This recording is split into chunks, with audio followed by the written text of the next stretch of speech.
Hi, everyone. I hope you're having a good day. Happy Friday. I hope that everyone is having a relaxing, lovely day, working from home, sheltering in place. It's an important place to be. Hi, Rachel. Hi, Nina. Thanks for watching. I appreciate it. We're going to start here in 1 minute.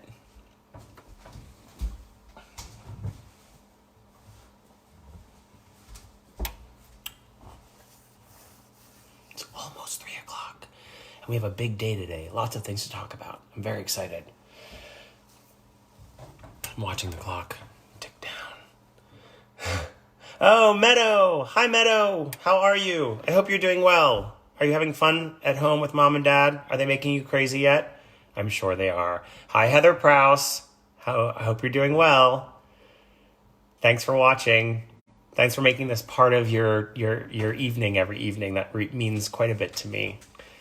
Lots of fun. Love that. Hi, Tony. Good to see you. David Guzman! How are you, Goozy? I love it. Okay, it's 3 o'clock. Hi, Kristen. Dave Weibel. Great. So many great people here today. I had a t-shirt on before this, and I was practicing kind of in the camera and decided to go upstairs to wardrobe and put something a little nicer on. So I got myself this nice denim shirt to wear today. But I'm going to start out by shouting out to my friend Tessie. Tessie turns 50 today. So Tessie, I'm sending you love from Wine Country. I grew up with Tessie. Her family lived next door to mine, the Conomoses. I actually talk about the Conomoses in the cookbook. They have a huge influence on me and my cooking. I think my whole family. We would exchange our Italian food for their Greek food. And it was totally awesome. We had a wonderful food exchange between each of the houses, and always good food. Actually, Mrs. Conomos has taught me how to make so many Greek specialties, and I absolutely love you guys. So happy birthday, Tessie. Pawnee, there's something in the mail for you. You should be getting it tomorrow. So when you do, let me know. I also want to say thanks to my friend Sheila. She's been awesome. She's been there for me every single day. We talk through what we're going to do on the show, just like I do with Donna. She's brainstorms with me about so many different things, so I'm so appreciative for everything she does. So really exciting news. I just found out that Adam Glassman, who is the creative director of Oh, the Oprah magazine, is going to be posting about the Big Bottom Market Etsy shop on his Instagram page. So he's at The Real Adam Says. He's going to be posting next week. So I'm hoping that you will take the time to follow him at The Real Adam Says and watch for the post that he does about our Etsy shop. And I think he's going to mention the show as well, which would be totally awesome. Also, don't forget to go through your pantry and come up with things that you want to use and kind of give me some ideas. I have two that I'm going to talk about today. One for my friend Tommy, who I see that is watching, and one for my friend Katie. So we're going to talk about those today. And one more call out today. It's a call out for assistance. Food for Thought is an organization here in Sonoma County that provides healing and nutrition and compassion to over 850 people affected by serious illnesses. They need food, and we donated a bunch of our food from the market to Food for Thought when we knew that we were going to be closing our doors for some time. And they're not accepting actual food donations, but they're accepting virtual food donations. They're calling it their virtual food drive. So you can visit their website. I'll post that link online with the recipe, and you can help them buy critically needed food for people that are their clients and are in need of food and compassion. So Food for Thought, if you think about it and want to donate, that would be wonderful. So today we're talking all about omelets. I have been like total shelter in place all day today on the couch and like just thinking about breakfast for dinner. And so I decided that I was going to make an omelet, but not only was I going to do that, I was going to use some of the items that I bought yesterday that I didn't get to use all of. So I have some chives left over. I'm going to use those in my omelet. I'm going to use some of the shrimp. And I had a small tomato that was about to not go, but it was getting there. It was at its prime. So I cut up that tomato. I'm going to use all of it because I like a lot of veggies in my omelet. And there are all these questions about omelets. What do you do? Like, how do you make omelets really fluffy? Or do you add milk to an omelet? What other ingredients beyond the eggs go in there besides the fillings that you want? And my answer to that is nothing. Just eggs. Just eggs. And Donna Prowse told me when we were talking about this beforehand that Julia Child said just eggs as well. She was not more than egg. Like, don't put milk or anything like that. So I'm going to follow Julia's rule. I'm going to believe what Donna told me, follow Julia's rule, and not have any eggs. But what I am going to do is I'm going to whisk these eggs like crazy because I want to get as much air in there as possible. And keep in mind, I've got my pan hot and ready, so I'm going to put a little bit of olive oil in there. You want to make sure that your pan is really hot so that your eggs start cooking immediately. So let's get that oil all around there. And this is a nonstick pan, by the way. Crack my eggs into my mixing bowl here. Cracking. Cracky McCrackerstein, here we go. Oh, there we go, okay. Now, I'm going to start whisking these and whisk them a lot. Lots of air in there. Lots of air. Woo! Okay. Good whisk. Okay, that's great. You see, I don't know if you can see this or not, but the eggs they're very bubbly and fluffy, which is exactly what we want. So I'm going to grab some salt. So I'm going to do about a teaspoon of salt, a little bit more. I like things with salt. And then some freshly ground black pepper. And I am adding my ingredients into the eggs before I put them in the pan. A lot of people said to do that. I looked at this online, and that was one of the recommendations. So there go the tomatoes. And my chives. And I'm going to mix this up a bit. Okay, that's going to go right into my pan. There we go. Listen to that. Okay.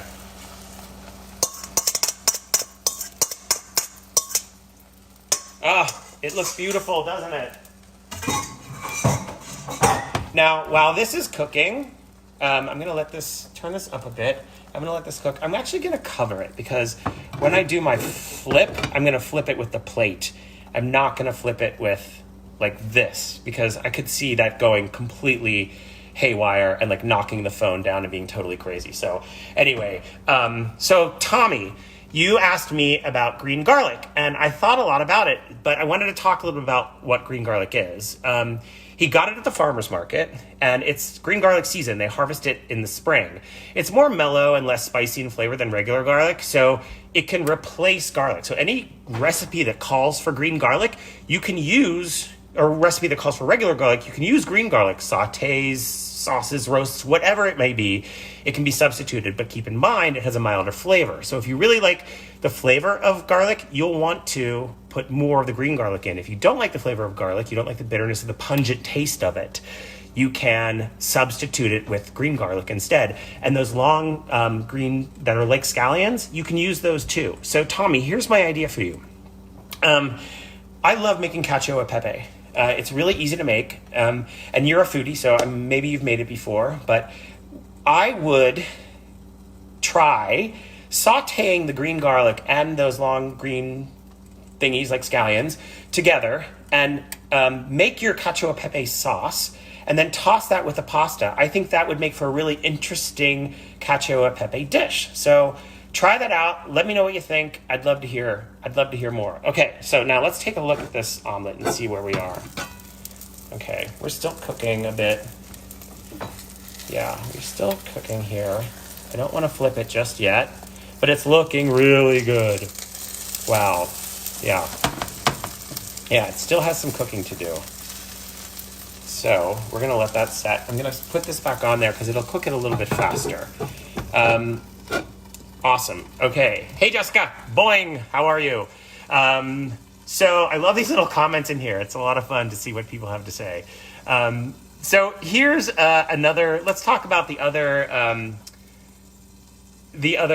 request that I got. I got it from my friend Katie Jeminder. Katie is the one that helped me come up with this challenge idea. So thank you, Katie. I mentioned you yesterday. If you don't know Katie, she's a big lover of food as well. We actually went on a really cool trip together around the world. It was a lot of fun. We ate so many different foods and had such a good time together. So she's become a great friend of mine, and I really enjoy traveling with her and spending time with her, and we do a lot of cooking together as well. So she said she has Brillat Savarin, which is a very creamy cow's milk cheese from France, celery, apricots, and spinach. And so I was thinking about those ingredients, and I kind of separated them a little bit.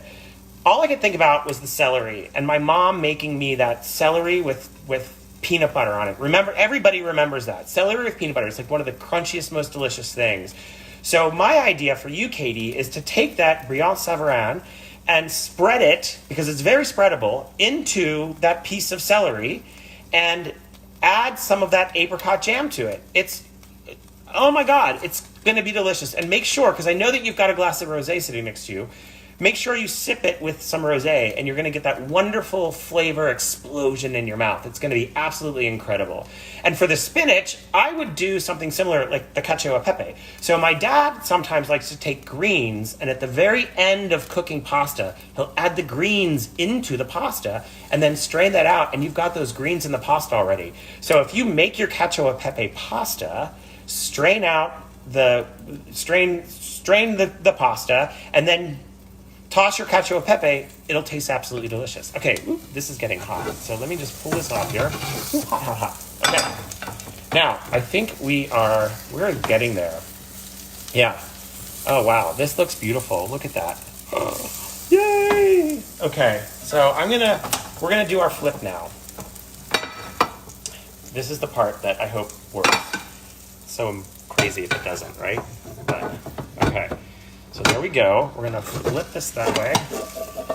Oh my God, it worked! Ah! And slide that right in there like that. And let it finish a little bit of cooking. Now, you can do a flat omelet like this, or you can do a flipped omelet, or you can do a French omelet, which is like a cigar. So you flip one side, then you flip the other. There are a number of different ways to do it, but I think that you are going to love this omelet, or whatever you want to do to your omelet. You can put anything you want into an omelet. They're absolutely delicious anyway. Cheese, whatever. Katie, make an omelet and put some of that Brillat Savarin in there. I bet that would be delicious. And I hope everyone has an amazing weekend, an amazing day, and I will see you tomorrow. And don't forget, I almost forgot. Tomorrow is Lambert Bridge Day, so follow Lambert Bridge, at Lambert Bridge, and I'm going to be drinking this Malbec, and I'm going to be making lamb burgers with caramelized onions and blue cheese. So again, at Lambert Bridge. I won't be here tomorrow on my Facebook page. I'll be on Lambert Bridge Instagram page, taking over that page and doing my show there. I hope to have all of you join me then, and I will see you later. Bye.